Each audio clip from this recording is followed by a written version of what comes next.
Herald, welcome. Thank you so much for coming all the way here.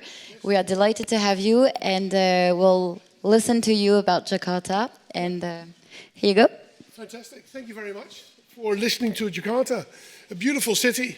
But if you read the headlines in newspapers, you wonder if that city's got any future whatsoever. So it's very interesting to hear people discussing some of the issues of, for example, social housing. I thought, in particular, the comments on London quite interesting because some of them are quite visible in Jakarta as well. I have a very different presentation. First of all, I'm not an urban planner whatsoever. I work for HSBC, a bank, and I'm an Asia specialist for them, you could say. I've lived in Asia for over 30 years. I'm originally Dutch, but yeah, hardly ever lived in this part of the world. So for 30 years I've lived I currently live in Hong Kong, but lived in China, Taiwan, and Indonesia for quite a long time. So we're going to talk about Jakarta. Here we go, a bit of marketing on my side as well, just as my predecessor. So I wrote a book a bit, but the importance is here the title, History of the Misunderstood City. I'm going to try to talk about Jakarta. I believe it's an absolutely wonderful city. But most people that go to Jakarta, colleagues of mine, and visit the place, and I don't know if you've ever been there, or if you've been to Bangkok, or any of the other cities, they look horrendous on the first impression. They're not really good. And I'll tell you a little bit why that is, but also why I think it's a very different city as people believe it is. But it is also a very different city in the way it functions. Very often in some of the discussions that I was listening into, we're talking about government policies. In Indonesia, city planning is almost absent. There are no government policies. So the city needs to deal with the problems in very different ways than what we're typically used to. And we're going to talk about this as well. So very quickly, where are we talking about? This is Indonesia, the archipelago. Jakarta is right here. I'm going to zoom in a little bit better.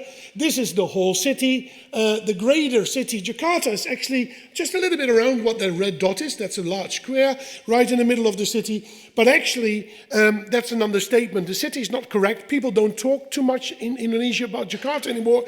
They're talking about Jabodetabek because there are cities around it that have grown effectively into it.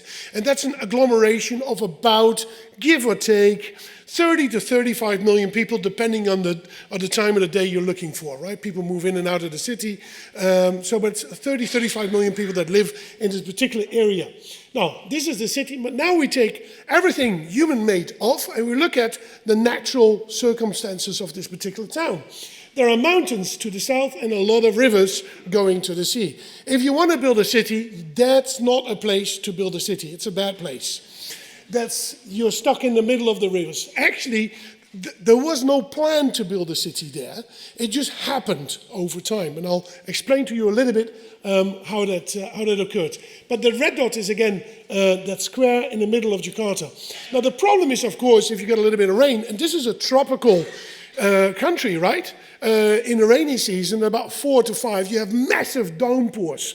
All that water comes in the mountains, and that needs to go to the sea. So what happens is this. This is called banjir. I've actually never been in such a situation, but I've had my feet wet, or I've been in taxis where the water comes in and stuff as that. So there's massive flooding. And this is not only an infrastructure problem, it's also a political problem. There are waterways in the city, but they can't deal with it. So there are people that need to make a decision at some point in time. There's a deluge coming.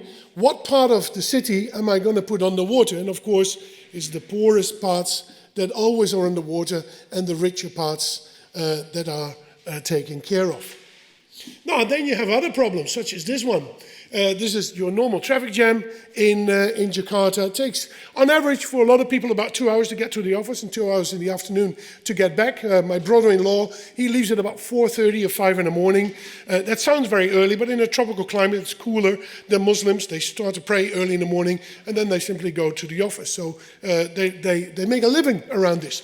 You also see there's a subway being built that is now constructed.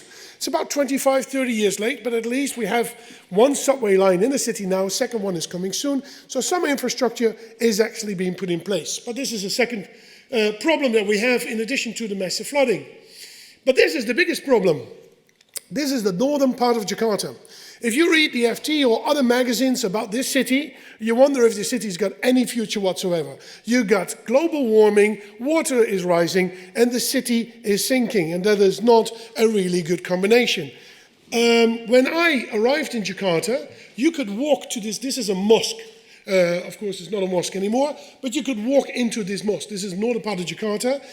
We're now 25 years later. I arrived in 1990, so it's a bit longer than that. 35 years later, and you can see you can swim there now, and you can have a bit of an illustration how much the city has sunk. We're talking about 3 or 4 meters or so. Now, that's of course not very handy if you got large, and you can see some commercial real estate being built just behind there. Do you really want to buy that property? Do you really want to live there? You wonder why people do so. I'm going to now go a little bit through history. I said I'm not an urban planner. I work for a bank. I'm an Asia specialist. I'm also a bit of a historian. I like Indonesian history. As I said, the city was never planned to build there. The only thing why people were living originally in the location was that there were some apparently beautiful coconut trees, because part of the city was simply called Beautiful Coconuts.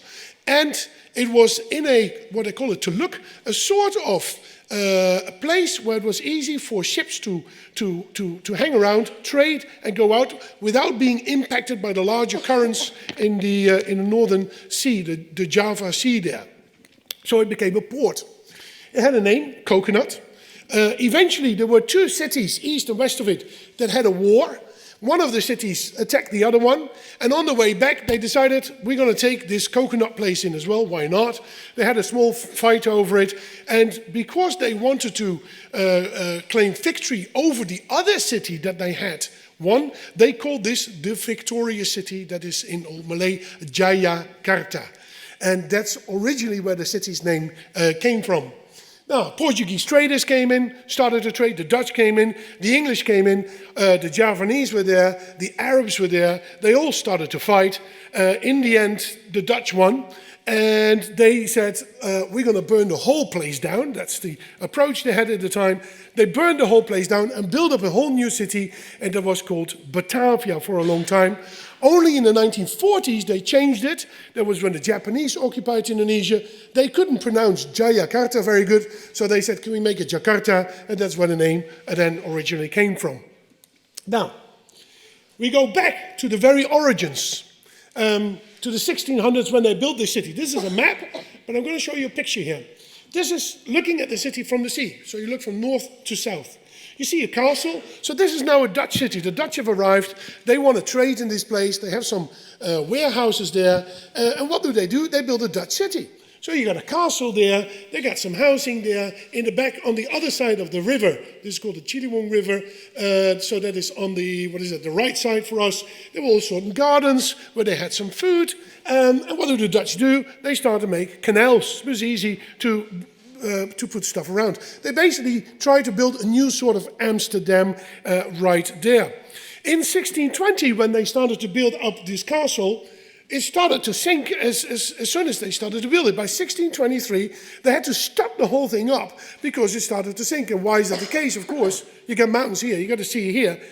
All the mud goes down, it sails up, it's a muddy city. So they needed to deal with flooding and sinking cities already in the 1620s. Now, we go a little bit further.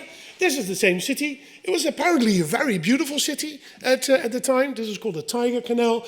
The importance here, and this is maybe a bit dark here, but if you look at it, it was an extremely cosmopolitan city. There were Arabs, there were Chinese, there were Dutch, there were some English and Norwegians, or maybe French people walking around here and there. All kinds of people came there to trade. And this is a computer simulation of the maps that a museum in Holland has made. You can see the castle there where it's sinking. This is made later. So they've studied it up already. And you look into the city, you can see the mountains on the other side. And this is a painting made only a couple of decades later. This is right in the heart of the city, Batavia at the moment, as it was on that map that I showed you earlier on. You now look at the castle from the other side. Now you see some trading market here, but there's 3 things I'd like to show you here. On the very right, you see some Chinese trading. In the middle, underneath a sort of umbrella, there's a Dutch and an Indonesian, or a Dutch couple that's walking around. But I want to highlight the guy that stands there looking as if he's looking out of the painting. And I'm going to zoom in on him. Here he is. He doesn't look Indonesian at all. He actually is a Tamil. What happened is that in 1941, the Dutch wanted to kick the Portuguese out of the region. They attacked Malacca, which is in Malaysia. They won, but they didn't want that city, so they gave it to the Malaysians.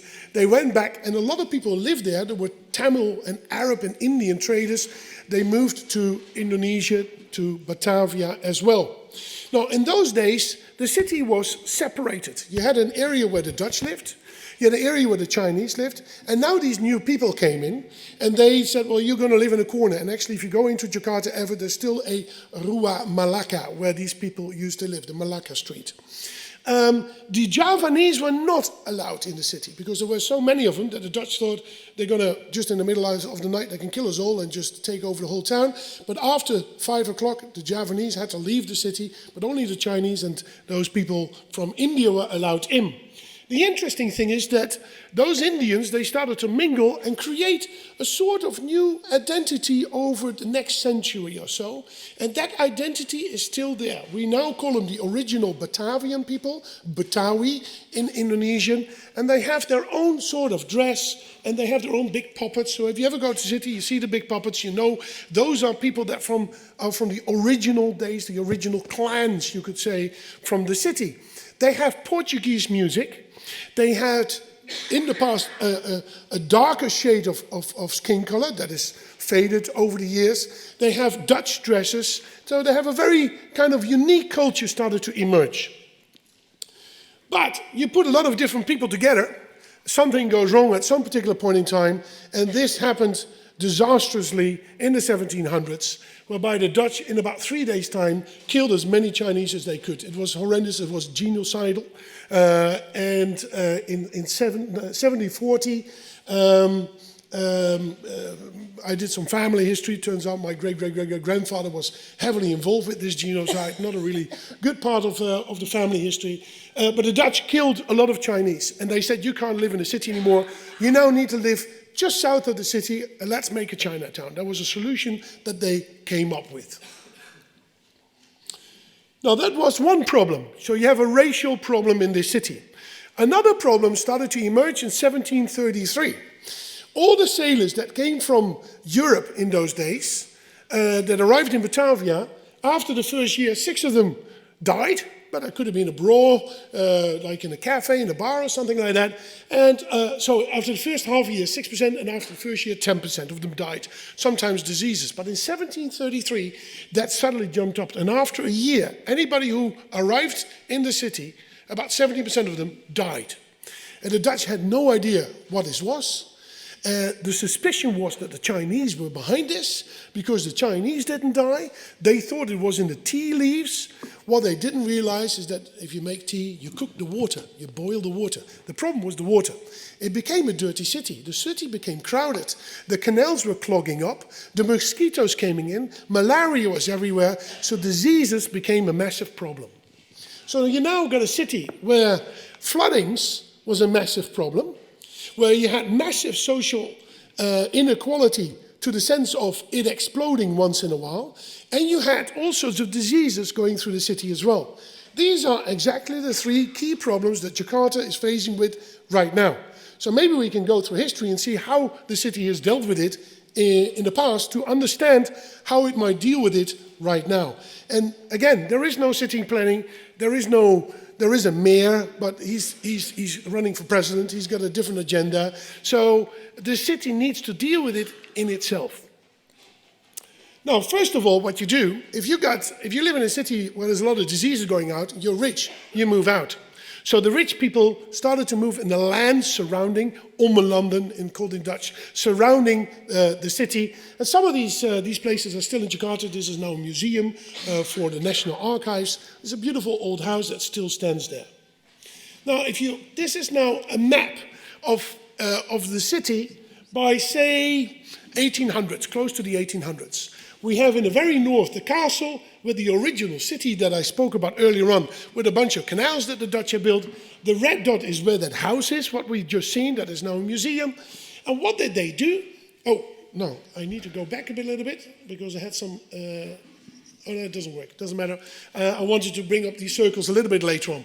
So what did they do? They were worried that there would be attacks, so they had 5 canals dug, 2 forts to make sure that they could defend that area surrounding the city. That's where a lot of the houses went to.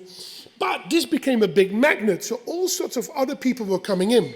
So people that lived in Bali and said, let's go and find a job in Batavia, they would move there. And what, of course, happens is that somebody in Bali said, listen, Uncle Idi or my neighbor Ketut, he went there 2 years ago, go there, ask for him, and go live there.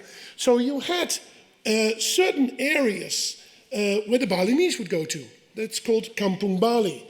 The Ambonese, that's in the Moluccas, Kampung Ambon. The Buginese, that's from Sulawesi Island, Kampung Bugis. So you had homogeneous sort of units starting to build up in that area surrounding, the land surrounding Batavia. In addition to that, the richer Dutch, French, or Europeans moved out, and surrounding their land houses, they would build markets. And these markets would go on a rotating, typically 5 or 6 day week. So you had a Sunday market, a Monday market, a Tuesday market, and a Thursday and a Friday market. So one of these estates is called Weltevreden, which in Dutch means I'm very content living here. And the market next to it is called the Monday market. So a new structure started to emerge. But important here is that it had all these individual homogeneous units that moved on their own. The Dutch didn't really care what happened in these kampungs, and they said, you take care of yourself. If you have massive problems that is sort of intra-city related, we'll help you out. But for example, to the Chinese community, they said, justice, police, anything else, you deal with it yourself, we deal with us. The Javanese deal with themselves, the Balinese deal with themselves. So these became independent units, not only people homogeneous living together, but also taking care of themselves. Now, this is then the structure that you get, small homogeneous cities, and we call them kampungs. And this is the secret of Jakarta. These small homogeneous units are called kampungs, and that's where I think the solution for the city lies. Now, as I said, if you live close to the sea and the city is sinking, that's not good. So you move out and you move south because you move towards the mountains where it's higher up. So the richer people moved out. At some point in time, 1811, they decided, let's move the whole city out, let's put the government somewhere else. And they did that, 1811, they moved to that Weltevreden, that very content estate that I mentioned earlier on. The Dutch built some really nice infrastructure for themselves. That is a building called the Harmony, where people would come in the afternoon and read their newspapers and stuff like that. Very nice. They had tramways. There's a French, Parisian fashion retailer, Ogre, that came into town. This looks quite pleasant. You want to live there. But you go around the corner, and this is where the Indonesians had to live, the Javanese. No facilities whatsoever. No public facilities of water either. So they dug a lot of pumps. And until now, large parts of Jakarta have no water supply provided for by the government. There's no piped water. So most houses have pumps, still like they had 200 years ago. If you go into Jakarta, you can ask somebody, how deep is the water level below your house? They'll know exactly. Oh, it's 7.5 meters. Oh, it's 7.5, I got 6.5 meters. People know that. I guess in Paris, at least where I live in Hong Kong, or people have no clue. It's not relevant, but people know. So you got thousands of these pumps being established by the Indonesians pretty much themselves. The Dutch didn't really do that, in order to get access to water in the areas where they now had moved to. That hasn't really changed. Now this is quickly showing you one of the nice hotels. This is one of the most expensive hotels in the 1920s in the whole of Asia. But this is how it looks on the, literally if you stood in front of the hotel, this is a picture that looks on the other opposite side. You can see that the Indonesians had to deal with some of the more difficult facilities that were not provided to them. Now, then we go fast forward, 1945, 1940s, the Japanese come in, the Dutch get kicked out, Indonesia booms, Jakarta booms. The city grows from about 3 million to over 30 million now. It is absolute enormous growth. It's a big magnet.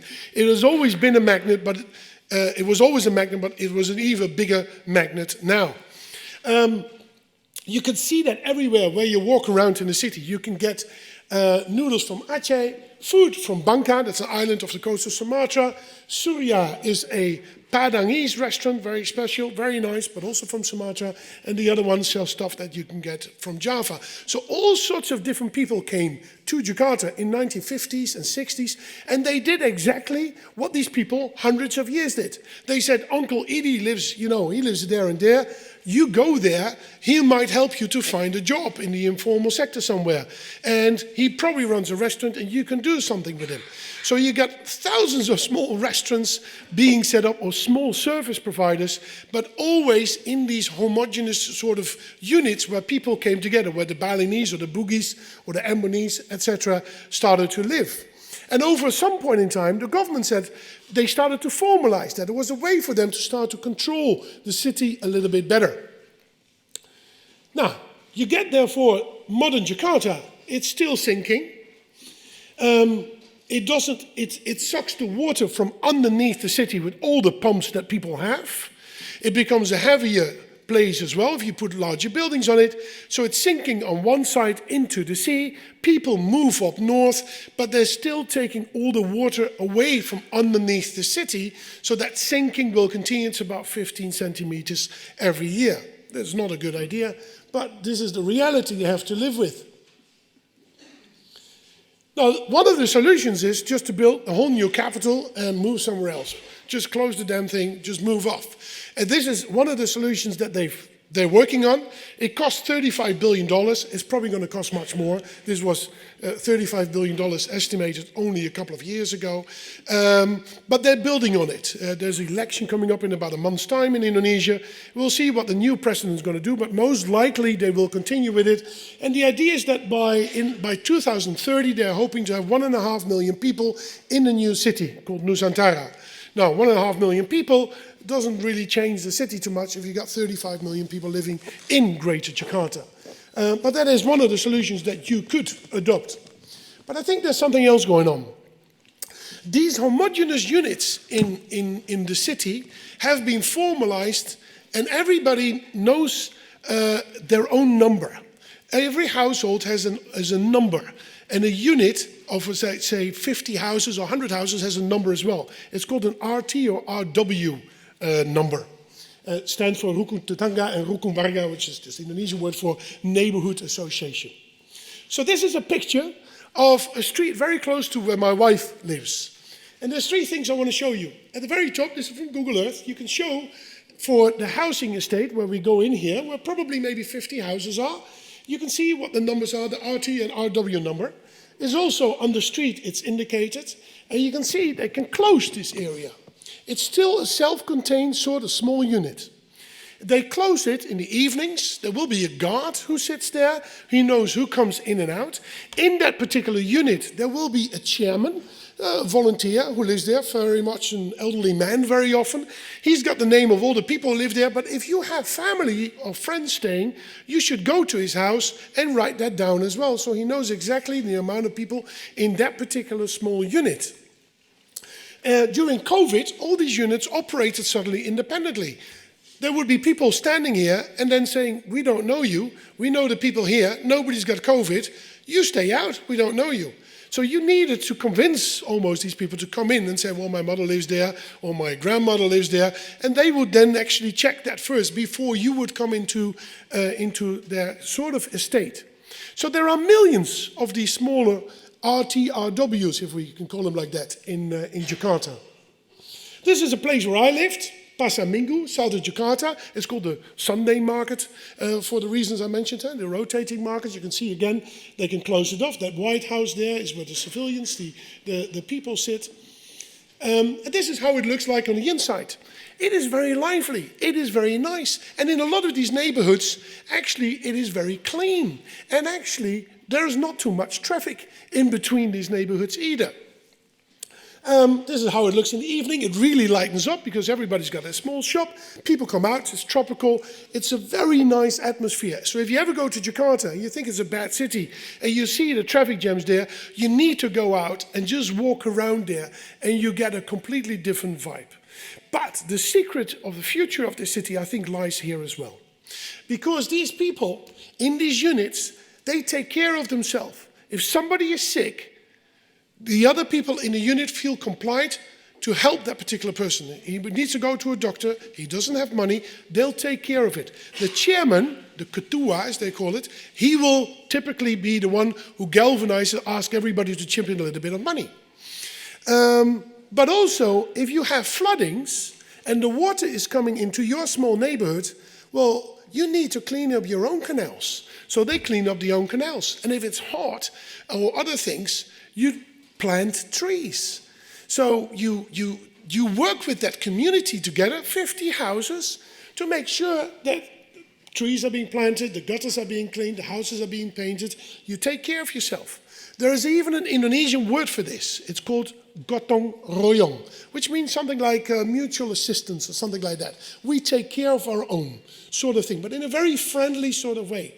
Now the thing, of course, is if you do that in one unit and you got 5 million of them, then actually the whole city can be seen as a living organism, a cellular structure that not from the top down is directed by government policies of how to deal with the bigger problems, but individually, but independent from each other, look for their smaller solutions to deal with this.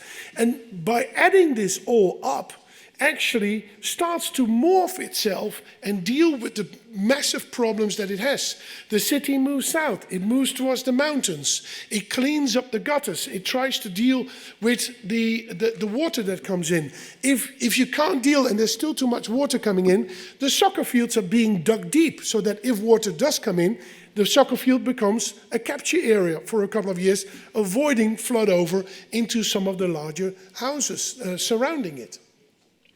And this is, if you have all of these small changes, like with money it is, if you put that all together, that can actually make a real big difference. So the city has had massive problems for the last 400 years, and this is how it dealt with. So if we read the newspapers and think about Jakarta and think, does the city have any future at all? It has, but it operates and functions in a completely different way than what we're used to. There is no government policies that support it. So what does the city need to do, I think? It needs to continue to do so. That will happen. It's an organic sort of solution. It needs to build capture area. It does need better infrastructure. Yes, it can try to move it to another capital. I'm not a big fan of it, but so be it. It is what they want to do. And I found somebody else was talking about this, the lady I think earlier on. It needs to create the attractiveness of other cities surrounding it as well to alleviate the pressure on the city. If you have employment in other parts of Java or other parts of Indonesia, people wouldn't come and flood the city over with humans as much as it does now. And the Indonesians are actually working on this to a large extent as well. Now, I hope I've kept the time, give or take, yes, 30 minutes. Very different presentation than the other ones I've heard of. A very different city as well, I must say. I do hope you go visit. And if you do ever visit to Jakarta, go out in these smaller kampungs. Very friendly people, lovely atmosphere. And you now understand how that city maybe works a bit and how it deals with the issues that it's confronted with. Thank you very much.